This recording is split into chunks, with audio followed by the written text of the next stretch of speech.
Hello, Savannah, and hello, ATR, all things relevant. This is Keisha Gibson-Carter, your Alderwoman at large for Post 1, coming at you from my platform, Kandidly Kesha, giving it to you the best way I know how, and that is straight, transparently, ethically, and truthfully. Tonight, we are going to talk about a litany of affairs that have gone on under the gold dome of City Council. We also want to have you hear from the horse's mouth herself, Alderwoman at large for Post 2, my sidekick, Mrs. Alicia Miller-Blakely. And so we have several things we want to discuss related to our council. As I've stated to you before, it is my intent to use this platform. Hello and welcome, Alderwoman. Hello. Listen, as I've stated to you before, I, like many of my colleagues who have these social media shows, it is our intent to educate, to inform, and to encourage the electorate to engage in the political process. And so what we want to continuously do is allow you to get information so that you can comparatively match that or not match it with what you are actually hearing in mainstream media, to include both print and television. Recently, there was, and I think it may still be there, there's a billboard somewhere on the South Side that says social media is fake news or not real news, something to that extent. Mm-hmm. Well, I'm here to tell you that bad news is not right. The truth is, and the good news is that news is bad and wrong. And so we know that not only here in Savannah, not only here amongst our viewers, across the nation, the narrative is changing. Yeah. I like to look at our dear friend, Mr. Roland Martin, who was connected to many of our larger media news outlets. And he broke off and started his own show. And now he is doing very well via social media and YouTube. So whoever wasted their money on that billboard, whoever is continuously trying to control the narrative of what our electorate hear, of what our citizens of Savannah hear, save your money the next time. Give it to charity, the Greenbrier Children's Center, Rape Crisis Center, Senior Citizens Incorporated, CASA, the runaway shelter. They could use your help. So don't waste your money like that, ma'am or sir.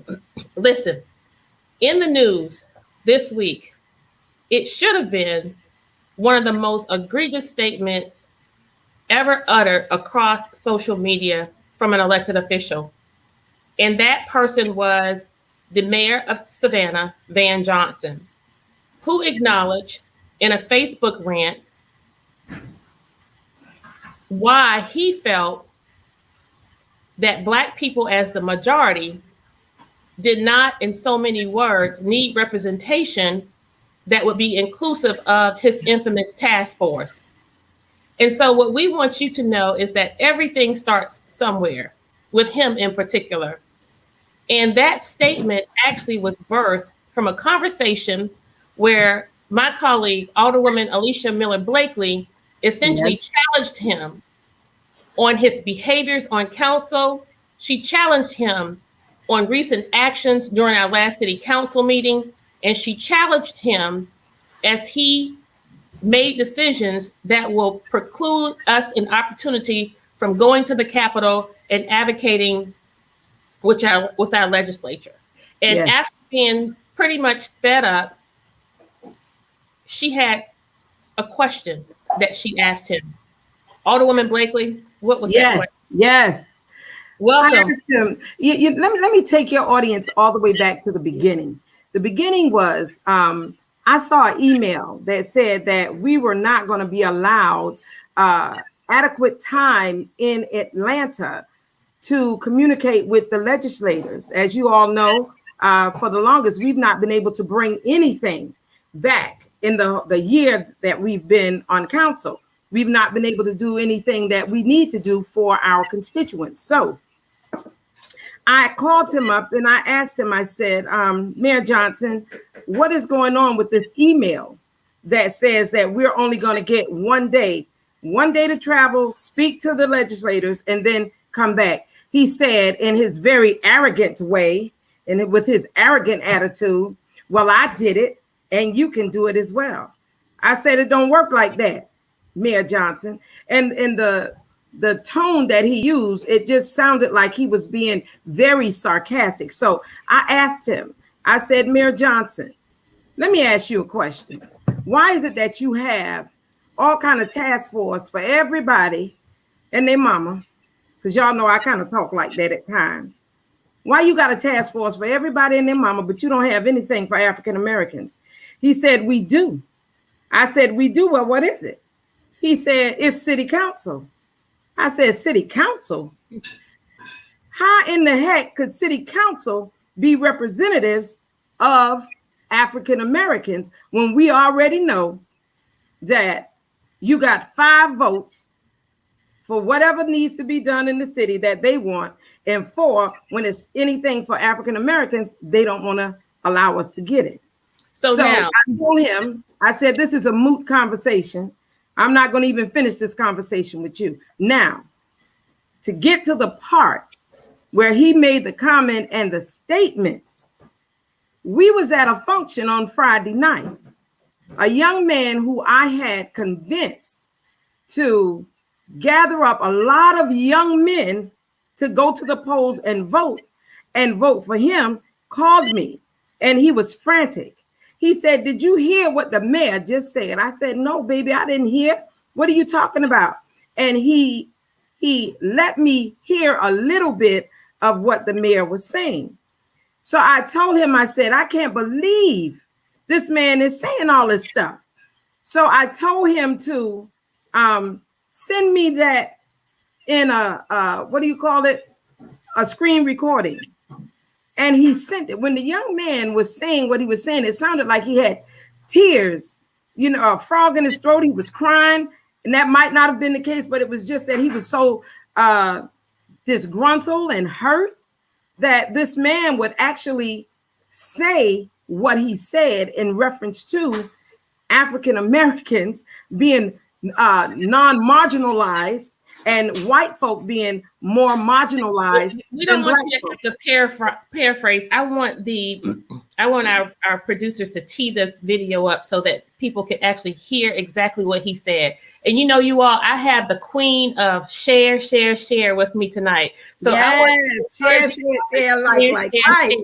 And so while she prepares to play that, what I want to acknowledge is going back to that billboard and us being here tonight, and the fact that we need people to listen in, not only listen in, but tell those who are not on social media. We want you to pass the messages on in terms of what you hear here tonight. So, yes. Alderwoman, you essentially were the first among all of us who had a show. And I feel ridiculous even calling this a show, because for me, this is like, I'm doing this because this is the way I connect with the people amidst COVID, as well as I've been. And I must say, you do a wonderful job. Wonderful job. Thank you. I'm trying. Well, and my hands have been tied because we have been relegated to being social media elected officials because our hands are tied where setting policies are concerned. And so your platform is one where you essentially offer the unadulterated truth with regard to so many of these issues that we are facing today. And because these pieces are happening in real time, this often gives us an opportunity to get ahead of the media, even where they are now starting to frame their narratives from our experiences here in social media. Oh, newsflash, I actually overheard with my own ears that Savannah Morning News, get this, y'all, you heard it here first. Share. Invite a friend. This is breaking news. Whoa, buddy. I just heard that Savannah Morning News is seeking, hoping, and working to repair their relationship with the African American community. Yes. So listen, this is what I want y'all to do. Because this is a real goal that they have, I want you to call their editor-in-chief, Yes. Miss Raina Cash. Mm-hmm. Go to Savannah Morning News. Go to Savannah Now. I want you to go and email her any news ideas. Yes. Or give them leads on human interest stories involving Black people. Mm-hmm. They're looking for stuff to cover. Other than tearing down people's careers. Yes. Other than blasting Black men and women in their paper. Mm-hmm. Oh my God, please give them something good to talk about. Yes, yes, yes. They always saying negative stuff about us. We're going to see if they're going to make good on that. Do we have, yes, we are ready for the video. We are ready for the video. Play the video, and call Raina Cash. Relations on relationships with Black people. Call them. Okay. You can't make this stuff up. You can't make it up. So this is the clip. Well, the clip of the Friday Night Live rant. This is actually later for the show. This one is. Okay.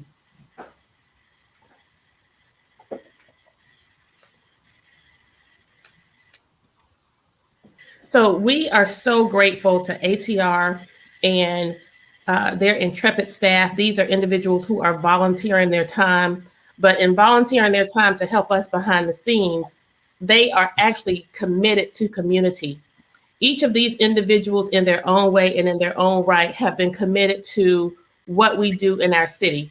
If we're not going to have the video, what I want to go on to say is amidst what this individual said, not only was it hurtful, not only was it painful, yes, not only was it disrespectful, but for me, one of our colleagues said to me, she's a local elected official. She said to me, you know, Kesha, we're friends. She said to this situation involving this Friday Night Live rant that we'll hear shortly, if you give a person enough rope, they will hang themselves. Yes. And so someone prefaced today that we've been in office now, as of today, 15 months. And the perfect example and proof that he meant exactly what he said. We've been in office for 15 months and we have not done anything remotely close to saying that African-American individuals in our city have adequate advocacy. And you know, what we ought to be mindful of is that when African-Americans have adequate advocacy, everybody is going to be winning. Yes. Everybody is going to win. And that's why it's so important for us to focus on the most vulnerable, the most marginalized, the most underprivileged sector of our community, albeit we're in the majority. That's what makes it so ridiculous.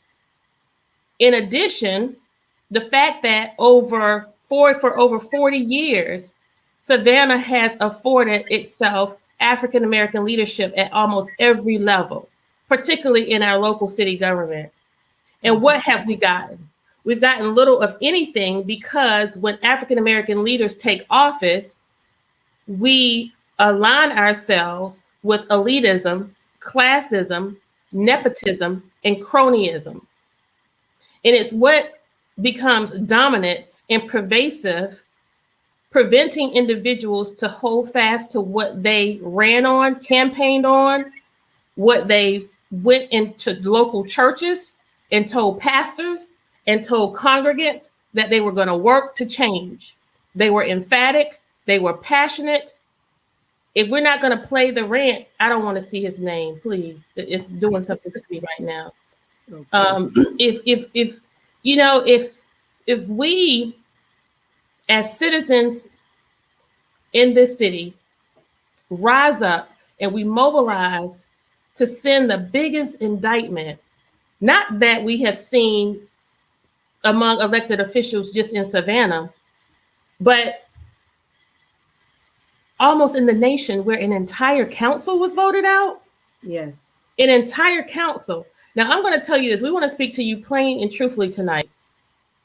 If what Eddie DeLoach, if he were in office, and I want to say again, congratulations, Mayor DeLoach, on your second term. I don't have anything to do with it, but I just want you to know that we're carrying out everything that you started. Yep. This administration is finishing it, minus my vote, of course, on things like and mine and Alderwoman Blakely's. That's right. Speak up, Mama. and mine. No.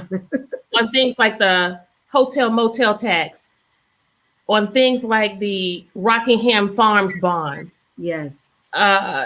We are doing exactly what you did, only we're doing it better when it comes to staff salaries. Where now you had an assistant and everybody complained about you giving, I forgot your assistant's name, pretty nice guy. Until I started messing with their golden girl. I can't remember his name. It's amazing how people who I have no interest in it, their names escape me. Stephen something, was it Stephen? No, it wasn't Stephen. I don't remember his name. But he was making $60,000, and you were criticized because there had never been a mayor's assistant before making that much money. Well, the new assistant assumed that same salary. We were told she would only be in office or in position for the first 6 months of our term. Right. She now has been with us 15 months. Her salary has now been increased to how much, Alderwoman? $85,650. The mayor's assistant. Yes. How much is the mayor's assistant? $85,650. So she was given essentially a $26,000 raise. Yes. The two women who work in that office, I won't share their names with you, but I can tell you that they are intrepid stalwarts of the city of Savannah. Mm-hmm. These women have tirelessly worked through all kinds of interpersonal behaviors of 4, 5, 6 administrations or more, probably. At least one of them, probably twice that many. And they are the most humble, hardworking, dedicated women, African American women. And you have, in the person of his assistant, a white woman who he brings in after being terminated, by the way. You resurrect her and you bring her in and give her a $26,000 raise and didn't give a dime of a raise to the other individuals. Play it. Alderwoman Carter, I just want to say this for your listening and viewing audience. You all of this information is public. All of this information is public. If you want to find out what we're saying, if it's true, all you have to do is do an open records request. And everybody's salary, because we, the taxpayers, pay those salaries, you can get copies of them. So it's not like we're discussing anybody's personal business, but this is information that you can go ahead and research for yourself. And I'll give you full disclosure on my salary. My salary is $25,000. How much is yours, Alderwoman? $25,000. Okay. Yes. Yeah. And we just learned that to the city manager, our new city manager who is interim, get this, y'all, the new city manager who is interim, who should be on his way out, and probably if he doesn't finish carrying out the water the way they want to carry out the water, he'll probably be gone next month. So he's only been with us about 2 months. He's interim, keep that in mind. He'll be leaving probably in less than 2 months, no more than 3. But he just promoted 2 individuals on the executive staff of our administration, 2 white males with an increase of $25,000 plus each. Yes. In addition to another white female who basically jumped over so many other qualified people, both black and white, as well as these two white gentlemen jump over so many qualified people, both black and white. And so you see this continuous behavior of cronyism. And now you see how internally this erodes at the morale of our city staffers. And all I have been asking for is a modest increase for our sanitation staff. Yes. The individuals who are at most risk in our city for COVID, they are the most essential workers, and they are most in danger, only second to our Savannah's finest. Yes. Our police department. Okay, go ahead and play that foolishness. But support the agenda to be able to address the issues that our community face. So what do we need a Black People Task Force for? As a matter of fact, when you look at it, when you really look at it, if we were going to look at task forces for people who are marginalized or for minority communities, in Savannah, the minority community would actually be white. Whew. And so if I said, let's have a white task force, y'all would have a doggone fit. You know what? I got this. We're good. Well, I don't know what y'all will have a doggone fit. No, we're not going to have no more doggone fits. But what we're not going to do is we're not going to call it a Black People Task Force. I don't think that's appropriate. I think that was pretty disrespectful and degrading. Secondly, you're right, Mr. Johnson. We do not need a Black People Task Force.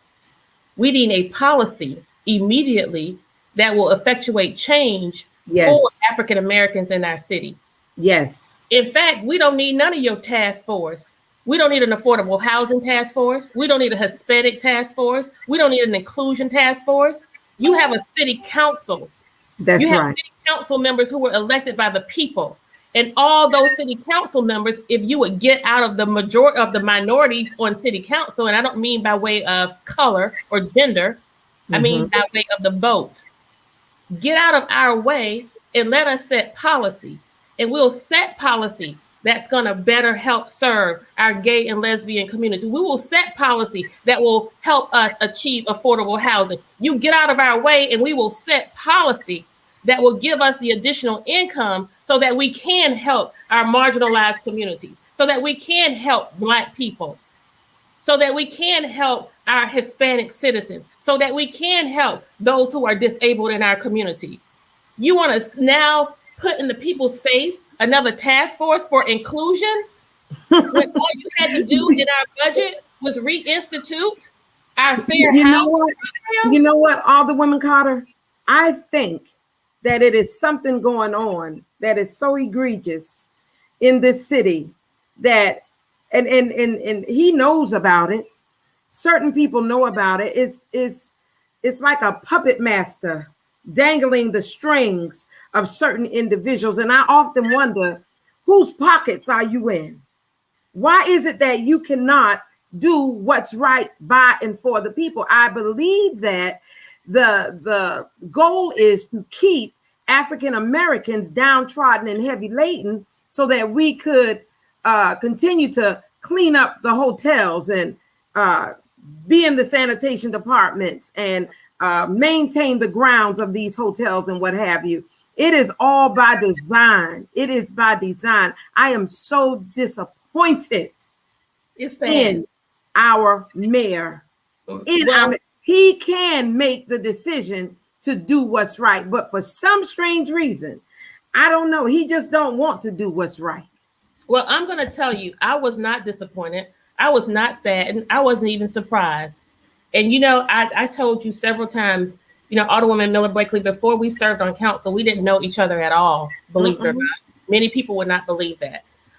In fact, for full disclosure, as I've shared with you, there were many people who asked if I said I was on the phone with you or if I said that I were out with you. You talk to her? Are you hanging with her? What? You need to distance yourself from her. And now people are telling you, you need to distance yourself from me. But guess what? We are chosen for a time such as this, honey. I ain't going nowhere, not by you. Remember when you told me that I make you look like a saint? Yeah. Listen, I'm like, Kesha, please, not right now. Don't do it like this. It's not intentional. But this is the Okay. thing. This is what I want people to know about you. After that last meeting, when we unfortunately were duped, they dressed up this whole thing about the hotel motel tax, and they stated that this additional 2% will yield an increase in funding, but it's actually, once it's all said and done, we're actually going to be getting less from the hotel motel tax, and more will be going to projects devoted to tourism. But those tourism projects will not support anything remotely close to serving our vulnerable, our marginalized, and our underprivileged communities. In fact, it won't really touch much of any of Savannah outside of that which is for tourists. But to pepper this and to make it appear to be palatable for us, the day before we were presented with this agenda for our evening meeting, which had 50 items for a 6:30 meeting, 50 items. Now, most of you who have followed us on social media and follow our city council meetings, you know that it takes us at least 2.5 to 3 hours to get through an agenda with 25 items. But you stack the deck with this particular agenda because you have the controversial hotel motel tax, and then you also have the passage of this piece related to the city manager search. So previous to the meeting, the day of, we get a call for this Zoom that was scheduled the day before for a presentation of a slave museum that they want to start in Savannah. Yes. And some of my other show colleagues will probably report on their show more details about who was submitted, who the people who were elected to work on this slave museum. First of all, don't call it no slave museum. Don't do that. Okay. That was degrading. But the list of people were cronies, a part of the elite classes, individuals in our city. Mm-hmm. In fact, you even had 2 losing mayors on the list. And here's another note to you people who continue to resurrect losers. Chester Ellis, you too. If the voters tell you something, if the voters sit somebody down, let them stay down. Yes.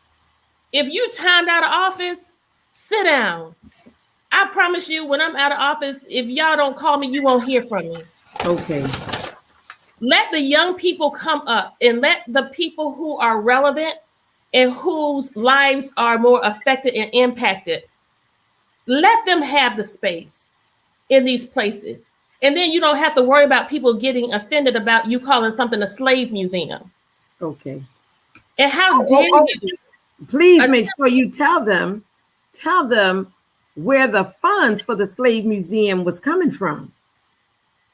Well, they claim the funds hadn't been raised yet and they didn't know. But now, Snoop Doggy Dogg here, this is Snoop Doggy Dogg of council, she sniffed out in the language that they're trying to bury and hide for the hotel motel tax. They have $1.2 million allocated for a museum.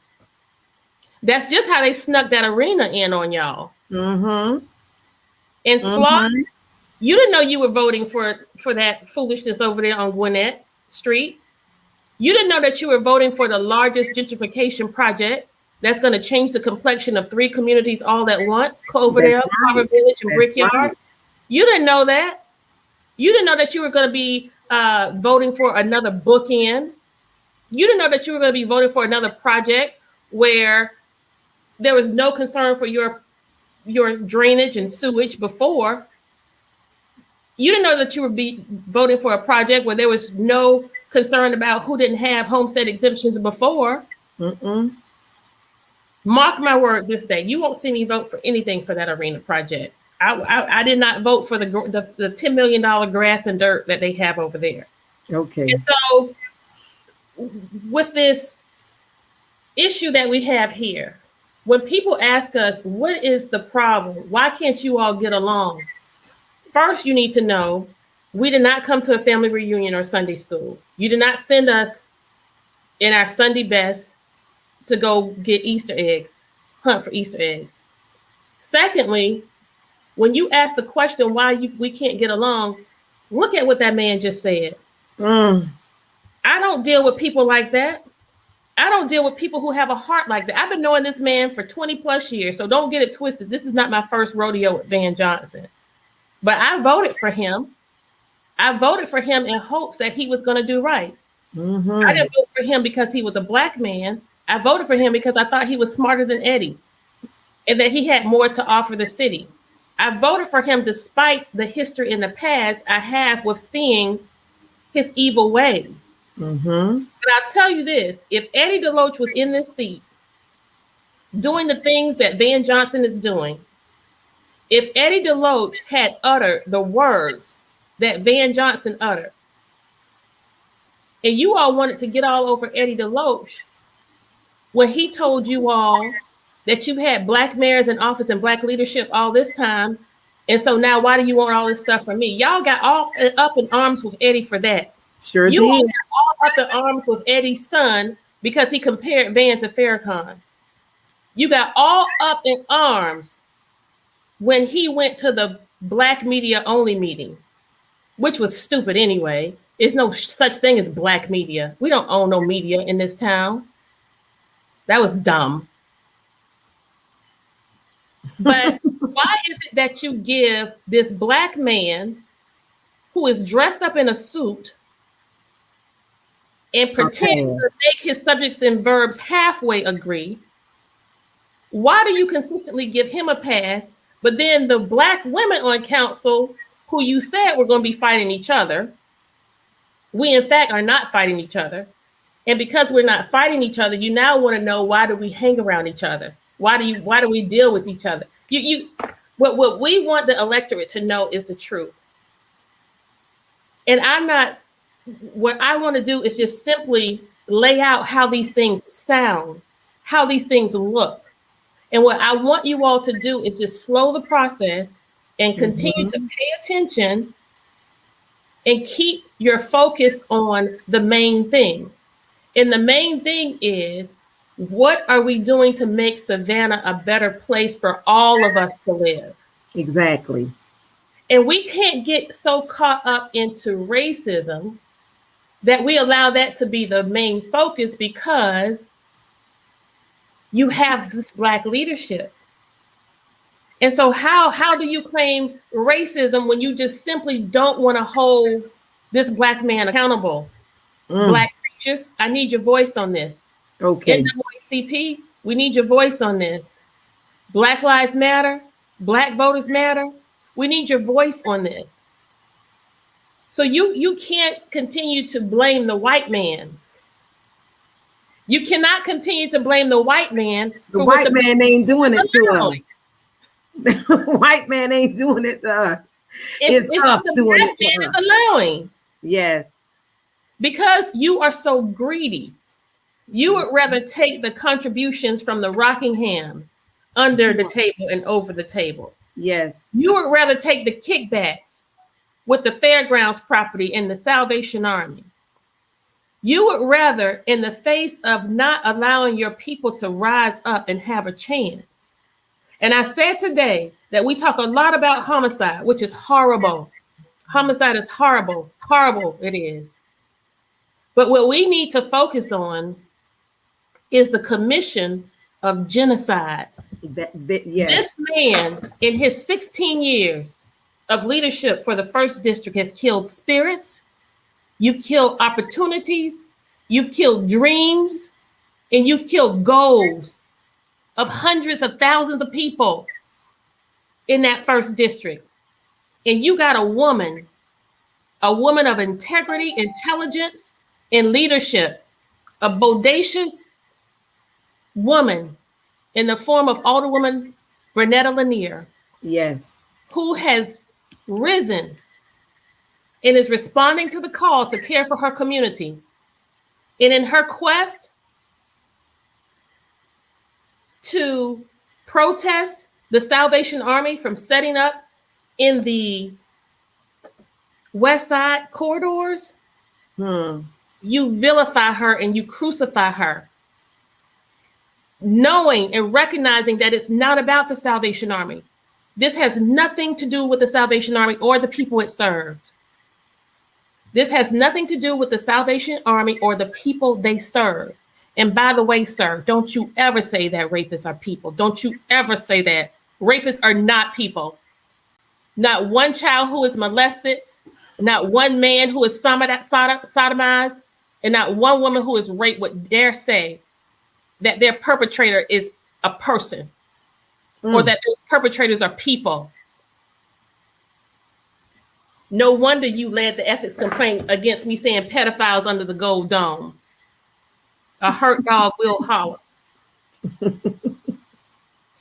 Yes. Now, what we are going to do is we're going to keep this thing truthful. Yes, I said genocide.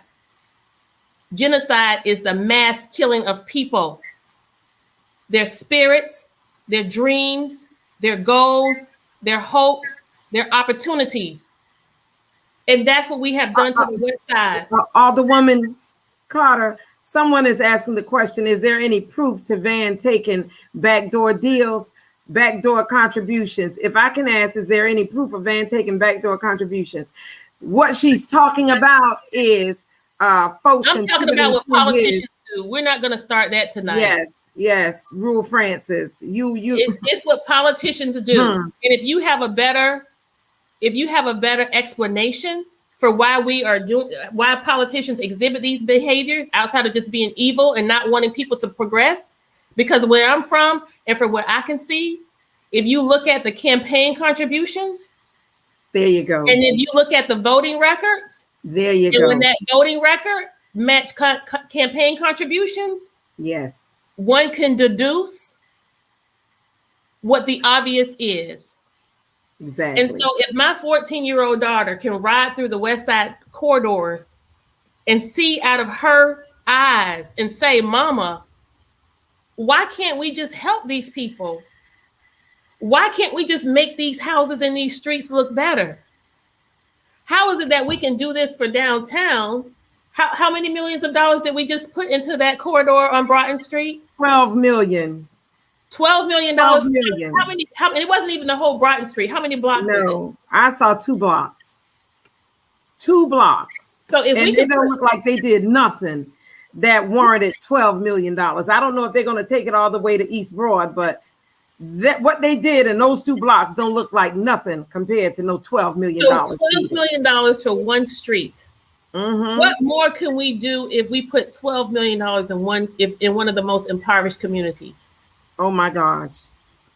What more can we do if we took that $12 million and spread it around in our poor areas in the whole city? And so what we are talking about is not just leveling the playing field to say we've leveled it, but we want to level it economically to prove that we are doing it. And just when we look at our city of Savannah budget, the one that we currently own, this budget we own, we didn't own the last budget. The previous council owned it. But the things that we have done and the things that we have not done, there should be a mandate. There should be a greater mandate. So what we did today, we joined a community of people who decided to mobilize against a project, against something that will take away an opportunity for an economic driver for their neighborhood, something that will take away an opportunity for the highest and best use. And that's what we're talking about with the Fairgrounds project. It's about the highest and best use. Yes, yes, it is. About who the bidders are and who's connected to who. Okay, if that's the issue, let's deal with that issue. Let's not take the opportunity away and let somebody across town steal it. Like Georgia Tech? Yes, tell them. All of a sudden. What it is that would have been an economic driver for African Americans and poor and impoverished communities. And they have been trying, CETA have been trying for the longest to get that property so that they could do what they wanted to do as far as it relates to the soundstage and the film industry. But because they got so much backlash and they realized that they weren't going to be able to get what they wanted, they said, well, let's just go ahead and go with Georgia Tech. Now, I can remember when we first started talking about the fairgrounds, the mayor said, well, I didn't vote for that to be a soundstage. I voted for it to be affordable housing. Well, this is the deal.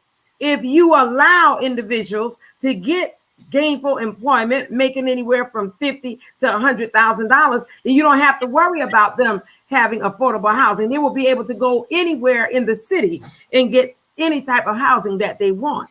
And it was real strange to me that he would say something like that. Now, I have to say this right here. In the very beginning, I had heard so many things about his politics and the way he did certain things. And I was like, well, I'm going to give this individual the benefit of the doubt. But after he said what he said on Friday, we can't do that anymore. We got to stop playing with this. Well, the reason why we can't do anything about it, and why we have to stop playing with it, and why we have to stop fussing about it, and why we have to essentially do what my friend said: give him enough rope and he'll hang himself. But even better than that, scripture says to be still and God will fight the battle. That's not my battle. He's fighting the battle for Savannahans, because I really believe that it was his will for all of us to be in these seats. And this was a test. And I have been tested. You have been tested. But there is no amount of money. There's no amount of money that these people can offer me. I am the only person, I've said this before, on council who does not have a job. I do not have a pension, and I do not have a regular salary. And if anybody should be sold out by now, it should be my break behind. I could use it. My husband is working almost around the clock with his brain, to just keep us afloat. Bless God. But you really have to have a commitment to community to withstand the evil attempts and opportunities that these people put at you, because they will come. Yes. They will come with cars. They will come to help you renovate your house, build a new house, buy a new house. They'll buy you a food truck. They'll buy you all kinds brand new car. Yes. All that stuff. Yes. You'll be wearing suits that you can't pronounce the name of the designer. And you know what the sad part is, all the women, some folks just to get a pat on the back. Yes. Let's not talk about the media moguls. Don't talk about the media moguls. They just want to make sure that the media has their good side and that their name is right, and that they're. And fortunately for me, God already blessed me with everything I need. I don't need the accolades. I mean, I'm a healthy person mentally for the most part. But when you wait a minute until Kiki come out. When Kiki come out, when y'all see Kiki, y'all already know what it is. It's on. When you deny yourself, and I told somebody the other day, I wish I didn't care so much. Yes. Because it's difficult. It's difficult. I hope you don't get upset with me, but when we left the last meeting, you cried like a newborn baby. Yes. Yes, I did. I did. You left and I cried. Because I could not believe what was happening. Now, if you all go back and look at our agenda, there is item number 40 on the agenda that clearly says approval of a resolution requesting the Georgia General Assembly to adopt local legislation authorizing the city of Savannah to adopt the hotel motel excise tax under OCGA 481351B. As I was reading their resolution, letting them know that what they're saying didn't add up, they kept saying, the city manager and the mayor kept saying, that's incorrect. That's incorrect. How could it be incorrect when it was saying exactly what item number 40 was saying? Something, and I say this all the time, something in the milk ain't clean and somebody ain't telling the truth. They didn't expect for you to read that. No, they did not. They did not. They thought that was going to be slid right on through. But one thing for certain and two things for sure, Alderwoman. As you know, I'm a reader. Yes. I'm a reader. Yes. Yeah, and then like I tell people, bam, baby, I come with receipts. Yes, you do. Receipt? Can you see it? And you can go to our City of Savannah website and you can click on Clerk of Council. It will take you to meeting agenda and minutes. Yes. And you will be able to read it for yourself. In your spare time, take a minute to pull up these meetings on Facebook, on YouTube. Yes. Form your own opinion. You know, now people are coming to me and saying, now we see. But it's a shame that it took for him to say something as egregious as what he said on Friday night for people to see how abusive and disrespectful he is to us as women. It's a shame that it took him to say what he really meant. And I'm going to tell you, he meant it. And somebody may say, well, how did you know he meant it? I know he meant it because of his actions. Yes. Rockingham Farms, the city manager search, when we had an opportunity to select an African-American male who would have been the first African-American male city manager. He was the most qualified person. Yes. Not because he was Black, but he was the most qualified person. He's among the finalists. He actually was the only person who had served as a city manager. Exactly. And so we had an opportunity to select a Black male. And this man came up with every excuse to include he was late for his flight. You degraded this educated, talented man. You went on the news and released information about the man, you and Nick Palumbo, before he even had a chance. You crippled his opportunity. And then with the CARES Act, you stated that we had no control over that. Not only did we have control to make sure it was done right, we had control to make it right after it happened. Because all the local SBA did, all our Savannah SBA did was balance their books. No real money was exchanged. They basically retired the debt of people who had balances on their loans, on their books. That's right. All of that work that the staff did to put that information out there for people to apply for this loan for the 7 million or 2 million? $1.2 million. Yeah, 1.2. In CARES Act funding that was released to Savannah. 50 businesses received up to $50,000. And only 2 were African American. 2. One foundational African American and 1 foundational, non-foundational. Yes. So you're right. You don't need a task force for Black people. No. When you can ruin their opportunities like that, like you've done with the first district, and then with our nonprofit organizations. With our nonprofit organizations, we have either cut their budgets, except for the ones that you're friends with and the ones who are going to be working on your campaign for next election. And by the way, another news flash, all of the task force, I really, really appreciate y'all's dedication and your commitment to the community. And when you hear me talking about the task force, it is in no slight to your work, your talent, and the time that you invest in the city of Savannah.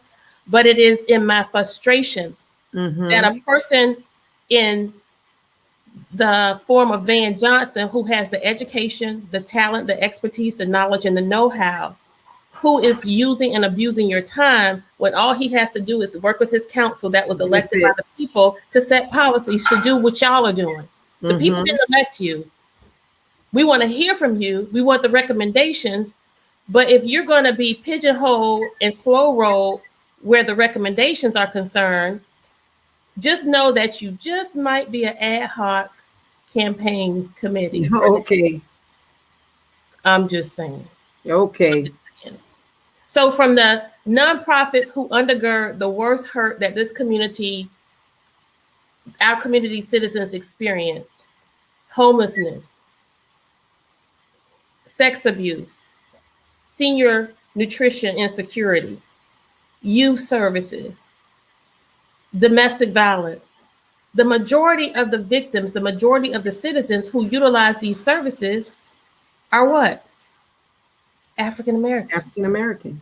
But we would rather pay our cronies, give our cronies more money,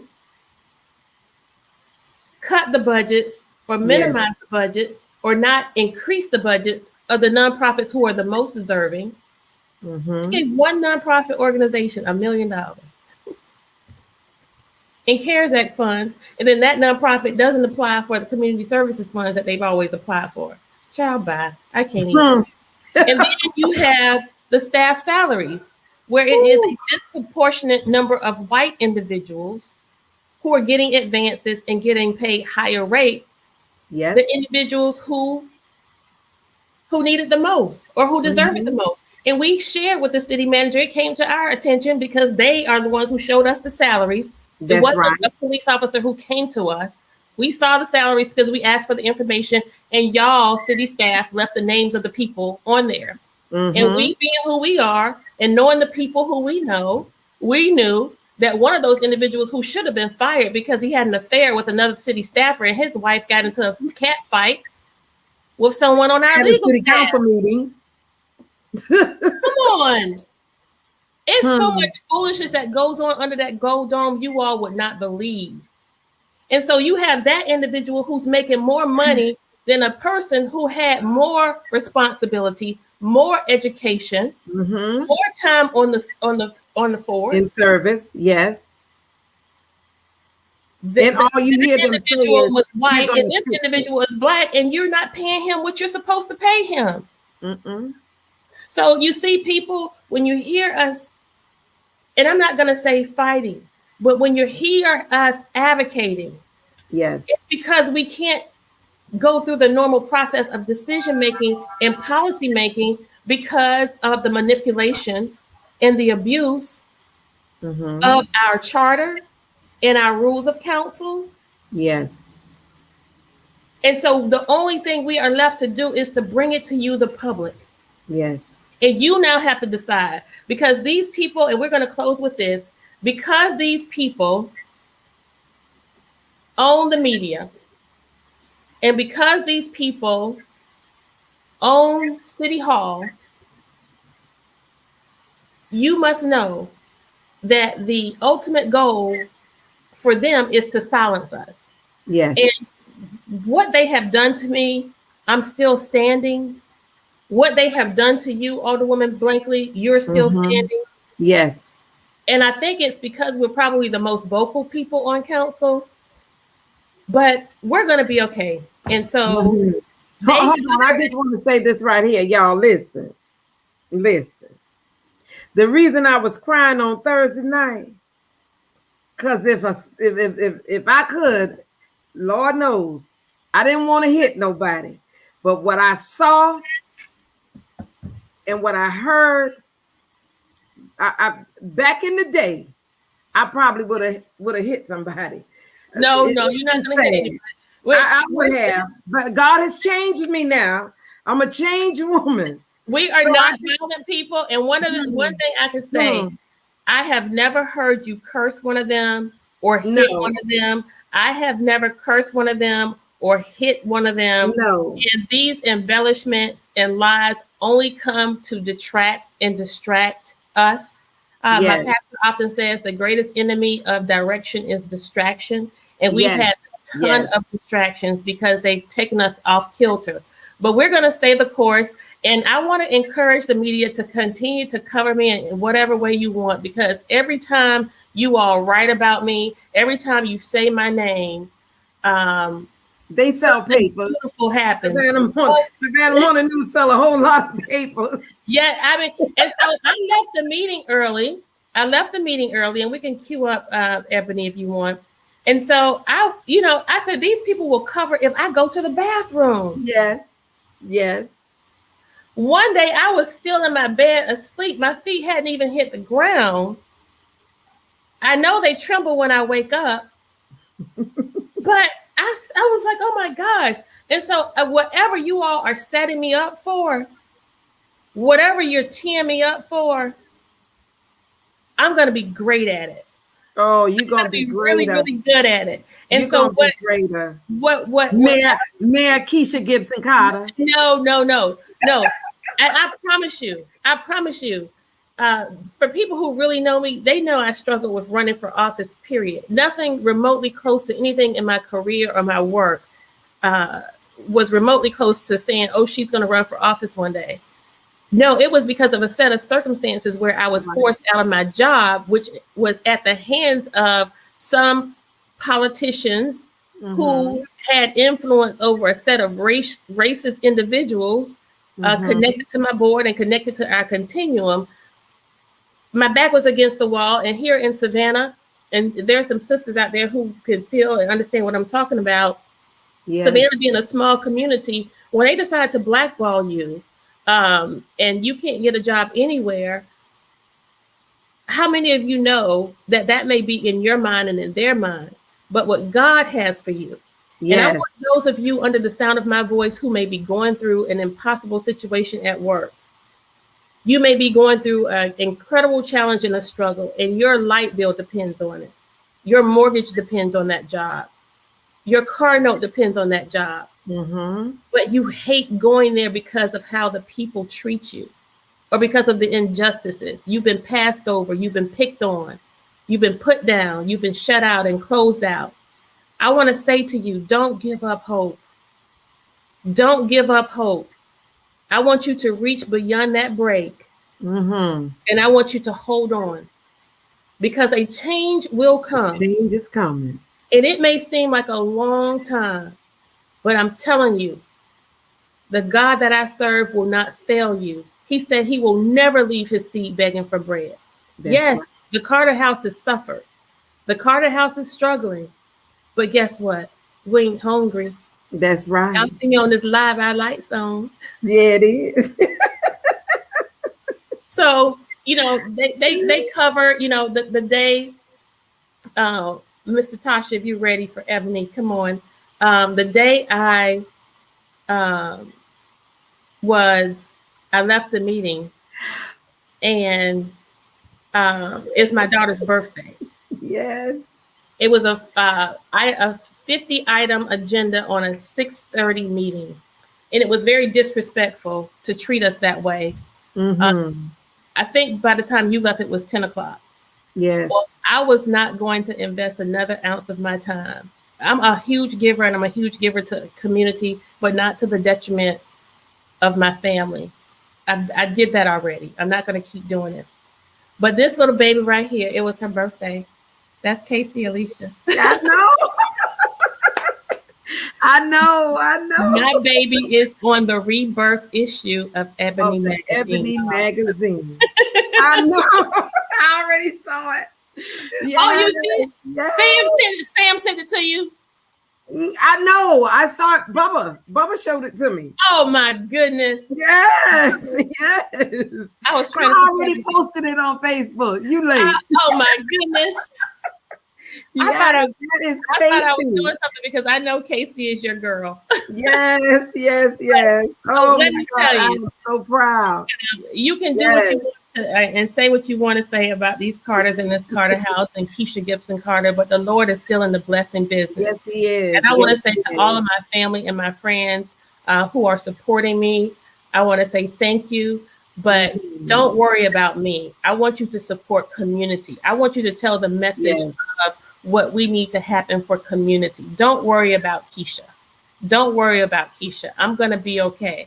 Because he says that I'm going to be okay. I'm in his hands. And Maya Angelou wrote a book entitled "I Know Why the Caged Bird Sings." And you know what? I don't know what you're going to send us out on, but in her life, you're going to send us out on a song. But in her life, I'm not singing tonight. I already sung in front of City Hall. But in her life, yes, she is. But in her life, she had struggles which were inclusive of racism, rape. She was bullied. She had trouble with her speech. Yes. Family issues. She was basically abandoned by her mother and her father. Molested. She saw molested and raped.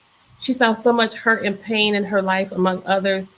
And the irony, and this was a lesson. I think my daughter's teacher name is Miss Thompson at Oglethorpe Academy. I was listening. Y'all, these teachers are working very hard in virtual school. Yes. And I was listening to her assignment, and she was talking about the book, I Know Why the Caged Birds Sing. And in the various analogies and the irony in that title, and then you match that with the story of Maya Angelou's life, and us as a people who go through struggle, who go through plight and pain, somehow we still find a song, a prayer, a scripture, a verse, a person, somebody. We find someone who helps us to sing that song of hope. Yeah. And my daughter's analogy was, she said, Mommy, maybe it was the bird not singing, but it was the sound of a cry for help. So however we digest that, I want you all to know that while we may be in a caged situation, yes, find that inner voice and have hope. And let's hang on to it. And we don't have to wait for another election. No. I don't want Mayor DeLoach to be a 3-term mayor. So what we want is Van Johnson to get it right today. I don't want him to be voted out of office. I want him to get it right today, because you know what? Get it right. I don't want the people to suffer another year. I don't want them to suffer another month. So yeah, we have to do this, because you don't listen to nobody. Okay. You don't listen to anybody. So we have to do this publicly so that we can let the people know that we said it and that we're trying. Yes. You can do whatever you want to do. You can withhold office supplies. You can keep me from going to Atlanta. I don't care. Boy, I don't care. Do right by and for the people. The people. Yes. Please, the people. Alderwoman, sing that song so we can go. What song? What song? She want me to sing a song. Okay. Them that's not shall get, them that's not shall lose. So the Bible said, and it still is news. Your mama may have, and your papa may have. God bless the child that's got his own. That's got his own. That's it.